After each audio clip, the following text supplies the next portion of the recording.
Saya akan ke Romo. Romo, nah mengenai realita politik ini yang kemudian makin jauh dari norma politik, bagaimana pandangan Romo? Ya, norma politik itu mengenai yang seharusnya, politik itu mengenai yang nyata. Dan masalahnya, apakah yang nyata mau mengikuti yang seharusnya?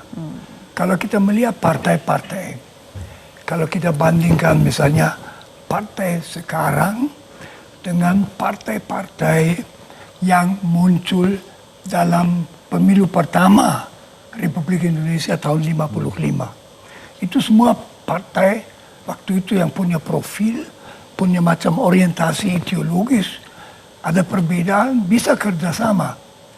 Partai-partai sekarang itu hanya terarah pada seorang pemimpin. Jadi orang juga bisa pindah kalau pemimpin A kurang memuaskan, dia pindah ke pemimpin B. Anggota partai mengharapkan bahwa ditampung dari pemimpin. Lagi pula masalahnya, kalau menjadi misalnya anggota DPR, saya dengar ya bahwa harus sekurang-kurangnya tersedia 5 sampai 10 miliar rupiah satu orang. Bayangkan, dari kita itu siapa tahu itu 1 miliar rupiah saja. Banyak 5 miliar, berarti yang bisa dipilih hanya orang yang super kaya atau yang disponsori oleh orang kaya.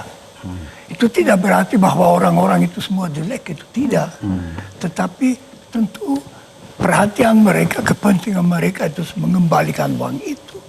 Dan bagaimana keuangan, siapa yang mewakili orang kecil. Misalnya siapa yang mewakili orang-orang di Jakarta yang hidup dari jualan di pinggir jalan. Atau petani kecil. Atau kalau misalnya orang asing bertanya, petani kecil, nelayan kecil biasanya sebaiknya memilih partai mana. Nggak ada jawaban. Nggak ada partai mewakili. Jadi itu masalah mereka Dewan Perwakilan Rakyat mewakili siapa sebenarnya.